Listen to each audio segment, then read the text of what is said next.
So we've been reading Let Go and Let God, and the whole purpose of this entire chapter is to reiterate and emphasize the importance of faith. And I pinpointed a few sections in here that I haven't been able to nail down the significance of it. So I'm going to move to page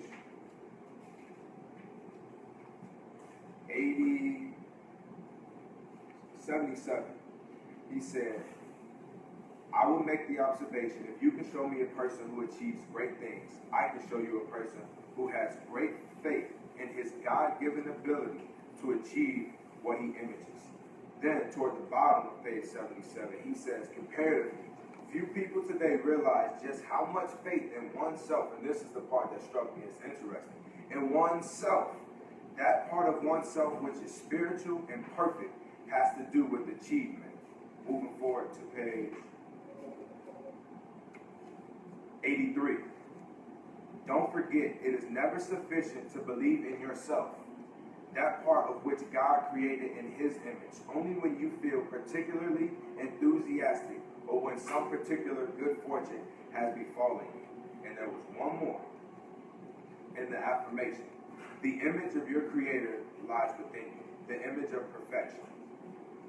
There is a tremendous achievement force, an upbuilding and strengthening power in the asserting of confidence in the Creator and that you are created in his image.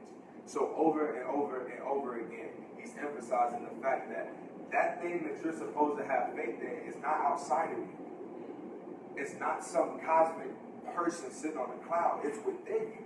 Although there is some eternal, divine, all-knowing, all-powerful source outside of us, that thing that we most need to have faith in is inside of us. We are his child. We were made in his image. We walk in his light. His hand is over our journey. So the point that I think we need to take out of these subtle statements is that we are his child and we have God within us in everything that we do. God knows no failure, nature knows no failure, and we shouldn't know any failure in regards to pursuing our dreams. So that's the part I want to snap on that boy. Boy, took the time on that joint, boy. Put it on with him.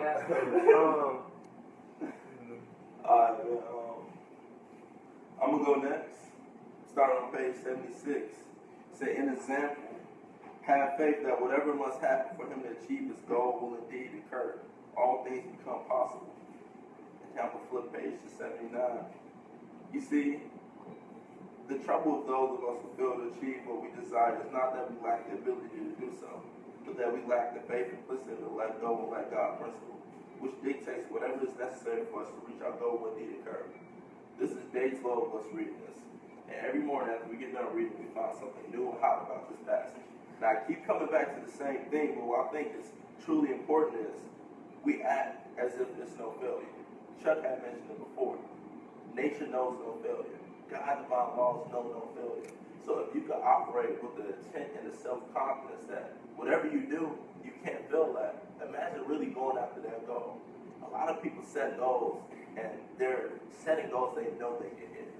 And then they set some goals that they think they can hit, but nobody ever truly set a goal that they really, really want to hit. So if you have the self-confidence knowing that you can hit whatever goal you want to hit, you'll be able to go with that with a different type of desire, different type of persistence, a different type of passion that will drive that. You could act as an empty vessel. You won't only have to let God flow through you. You can let your passion flow through you. You can chase and get something you really want. So, like again, have faith that whatever must happen to achieve this goal will happen. So if you truly believe, like Eric Thomas said, if you truly believe that your day gonna come and whatever you're gonna have will have, well, you're gonna get it, and that goal is gonna come. You will do whatever is necessary. You won't lack in faith. You won't stop doing whatever you need to do to get what you need to get. So that's why I took from that. Stay there, bro. I want to piggyback off that because that stood out to me today too. It says, you were made to express what you long to express. Not what your auntie wants you to express. Not what your dad wants you to express. What you long to express. Why not do this? Why not? Act as if it's no failure, man. That was hot. He said, not only let God flow through you, but let your passion flow through you. Bro, ain't gotta go left. Hollywood. So originally, I actually wasn't going to talk about this. I was looking for something else, but it stuck out to me a lot. It's the first time I actually really paid attention to this paragraph out of the 12 times we read it. But I actually read it. It says, we do not believe we can simply tap into spiritual reservoirs that lies within us to make connection with divinity, all supply, or whatever else you wish to call that power, which sustains each one of us. However, if you fail to make this connection, in your own mind, or if you lack the divine self-confidence born of faith and omnipotence, you will never be what you long to be.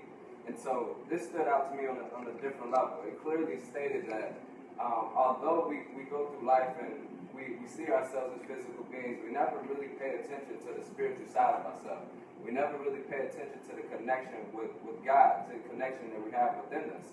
And so I'm constantly realizing every day that if we walk with God, walk with faith, you can literally have whatever you want. And so right in there, it constantly said that, supply or whatever it is that you may need, whatever it is that you want, it would all be granted. So we never see the true God in ourselves. We think that it's something completely outside of ourselves. We think that it's something that we weren't gifted with. But if you pay attention to a lot of the miracles, a lot of things that happen, we're also often told that, these things too can happen for us as well. And so we put a limit over everything that we can do, which puts a cap and a limit over our faith. And so without faith, where are we going to be? Simply. And then on the back it said, all of your prayers return to you unanswered. Your best efforts will bear no fruit, and your negative attitudes will thwart the realization of your goal. So how in the world can you get the goal that you want, or you won't even go after what you want because you'll never even think it's possible? So the prayer that you thought you sent up for what you wanted, you didn't really want it. You actually were just talking about it, but you didn't actually emotionalize it enough to actually get there. So that took a complete separation of what I'm, thinking about on a daily basis. If I really want something, remember that I'm with God. I'm omnipotent. I'm all-knowing. I'm all faithful, just as much as He is. I'm in His image. His image isn't a physical body. So pay attention to the spiritual side of Him that's within us. That's the only image that we can have within us as well.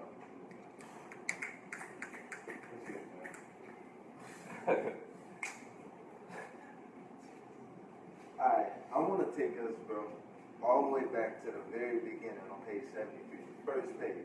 And the reason why is because we've been reading this joint, 12 days now? And I think we just really passed over this first page every time. Bro, he talks about believing that you can really have the things that you really want and the magnificent images that you see. That's everything he's saying. And then he tells you, you can have it.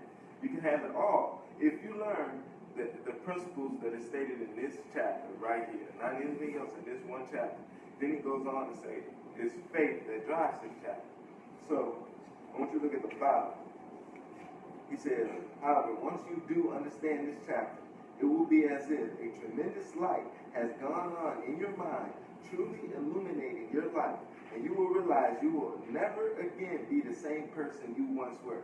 No person, thing, or circumstance will intimidate you ever again. Your days of idle wishing will be brought to a halt. Happiness, health, and prosperity will follow you all the days of your life, and you will spend the rest of your years wanting to share your new understanding with everyone and anyone who is willing to take the time to listen and learn. Bro, that right there in itself should just tell us, that should just set us all on fire. I know it set me on fire as I read it. And then he talks more so about the faith part. And when he goes on about that, I compared it to like the faith inside of us, like you said, the faith in oneself, and I was going to touch on that too. But there's certain things that I think about athletes, like Jordan. He held the image. It was impressed upon him in his body. That was the only thing he was thinking about, was getting ready. You know what I'm saying? Kobe.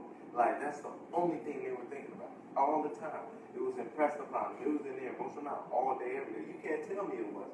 You get me? And then even like Kanye. You can't tell Kanye there's anything that he can't do. Like, really think about it, bro, because he has the image of what he wants, why he's doing it. He has a strong why behind everything he does. And so, I really, bro, think it's about getting that clear image and really just going after what we really want, what we long to be. And we get there, man. So that's really hot. I was gonna say to piggyback off what Anna said. I think it's what's important for everybody to know is when we talk about believing in ourselves and having faith in ourselves, and we're talking about having faith in ourselves, and why we keep saying ourselves, because we're not this physical body and a physical instrument that we look like. We're spirits. So knowing that God gave us Holy Spirit, that He gave us Spirit, we're able to believe in ourselves until believe in God. So that divine connection, that divine faith, that connection, being able to hit whatever goals you want to hit, being able to change people's lives, because we're made in His image. He wasn't talking about physical, right? You know, he's talking about spiritual. So that's what I took from it, man. Complete separation. Complete.